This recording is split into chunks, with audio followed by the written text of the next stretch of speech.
So I want to share some of the ideas and development that I'm working on for raising chicks and chickens with broody hens and mamas on pasture. This is a small little chicken tractor that is about 2.5 feet by 4 feet wide. So I can just slide it forward like this and give them fresh ground. It's I like the A-frame design because it's super tough. If you're going to cover it with sheeting, you're using more siding, but you're using less boards. So the frame overall, I think, is lighter. And then I use the bottom with angle iron, an angle iron rail, and then another one on top, welded like this. And then you can drill holes down to go into a wooden A-frame. I really like that design. It's super rigid. This is too small, and the house part is not ideal yet, but I plan to build one. I'm going to try to build some models that are 6 feet by 10 feet with a divider down the middle like this that can have 2 mom hens in it. And if I like that model, then I'm going to build a bunch of them. Then if I had 10 of the little 6 foot wide coops, I could have 20 moms. And if each one can hatch 10 chicks, then that's 200 chicks, and then hopefully about half of them are girls. So that I kind of want a system that I could raise 100 hens every batch of chicks in a system. And the thing is, with heat lamps and antibiotics and things, with the traditional way of having chicks in an incubator, I feel like there's a lot of expenses that add up in that. And if we can make a system that is natural and where they're able to move and have fresh ground, and then have the mom be the incubator, I think that really helps, because otherwise the chicks are like orphans. So if you're trying to raise a natural system, I feel like trying to figure this out is worth it, even though it's slower, because you can't just have a batch of 200 chicks in one barn. I think it's going to be worth it in the long run if we can figure out how to make a bunch of small pens efficient. So figuring out feeders, waterers, and a system for everything is kind of what I'm trying to figure out. And for breeding, you can either have a group of a specific breed that you're trying to get a certain cross, or just get eggs from a mixed flock to then put under a broody hen. Another idea for chicken breeding that I want to share is this idea of not just nesting boxes, but actually having a nest room. Most people have their chicken coop, where like mine is set up right now, where you have, nesting boxes inside of the chicken coop, or connected to the chicken tractor of some way. And nesting boxes like this are great. They work, they like them, they can go into them, but there's a couple things that you're missing with this that you don't have, that the idea of the nests actually helps. I built a nest house trailer, and I hooked it to the back of my eggmobile, and that kind of worked, but the trailer I had was not very off-road worthy, so I always had problems with it, and then I had some flat tires on it. So I'm going to try to make one that is kind of on skids, maybe with a box like this. This is an apple box.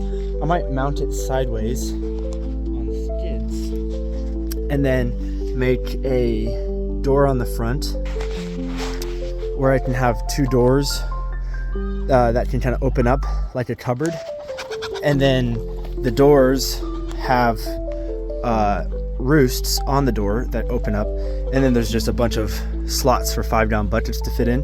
So it's like a grid of little nests in here. This whole thing is on skids, so it can slide behind whatever house system they have. And then the thing about this that is different from just a normal setup of nests inside of the chicken coop, where there always are, but actually having a separate thing, is that they only go in there when they're wanting to lay an egg, and it's dark in there, so they like laying the egg in there better. So that makes it so that it's cleaner because they don't mess around as much, and they actually like it better, so they actually want to lay more eggs because they enjoy their nest spot better. They don't get stressed out because the chickens aren't in there just hanging around in the normal coop. They kind of only have to go into there. So if you make like a face on this, that's the doors, and then there's just one little opening that they can go in, and then walk on little roosts along the doors, go into multiple different nesting boxes.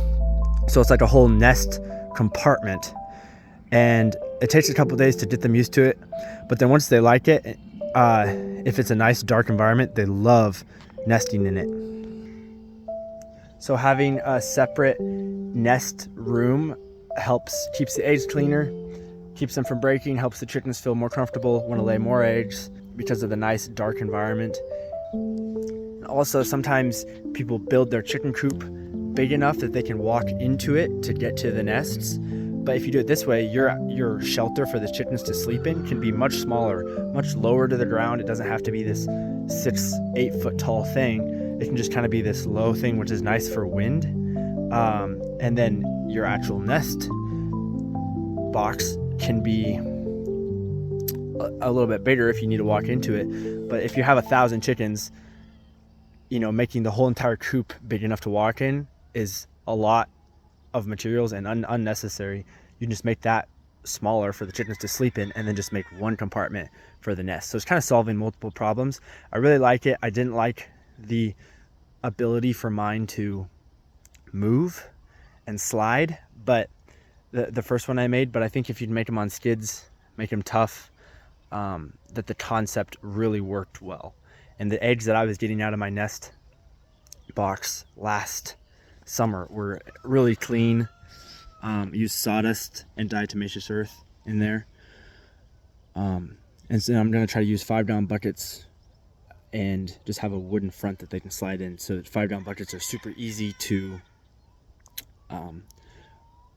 clean out. You can just pull them out and clean them. And then also that paired with the idea of the breeding for the moms is that if a mom goes broody inside this nesting box and there's a 5-gallon bucket, you can just at nighttime just cover the front, pull her out in her 5-gallon bucket, and set her inside of one of the little A-frame coops, not disturbing her, and then just poke a couple more eggs under there for her if she doesn't have a full clutch, and hopefully you're good to go. You don't have to actually pull her out. You can just take out the 5-gallon bucket unit and put her in there, let her hatch, and then after they hatch, after 20 days, then you can take out the 5-gallon bucket, and then she'll just move with the chicks inside of the coop.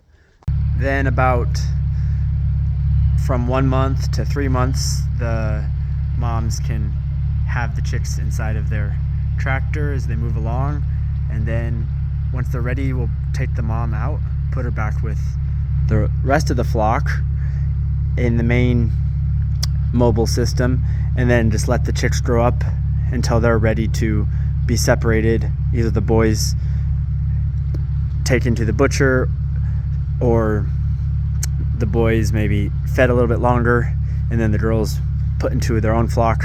But having the little coops rather than just 100 different moms with different chicks in the field, I think helps you organize it and keep track of them, and then keeps the chicks safe while they're out with their mom. Another thing I'm going to do on these tractors is extend this piece of angle iron out and mount a little electric fence post to it. It's just a little bit yay high, and then run a little electric fence around this thing connected to it to keep predators from digging, because sometimes if predators get chicks, they'll dig a hole and then reach their arm under it and grab it, even though they can't get directly into the pen. So having a little electric fence that can just move with this building, and then maybe have some hot rounds, some ground rounds, so hot ground wires, and then connect to a bar that comes up that you can attach a hot and a ground wire between the whole line of them on springs, and then connect that to a charger that can move with them. It was just a little solar charger. That way to keep the predators out. So I'm gonna try to build that as well. So that's kind of the model that I'm trying to figure out how to make. And if you have any ideas or thoughts, let me know. Put a comment down below, or I'd love to hear your thoughts. And I wanted to share this mainly for my friend JD, who's working to build some Icelandic chicken herds, maybe to go behind bison herds. So that would be cool. I'm excited because they might be able to get a lot of their diet off of just all of the waste left over behind from the bison moving. So that's exciting.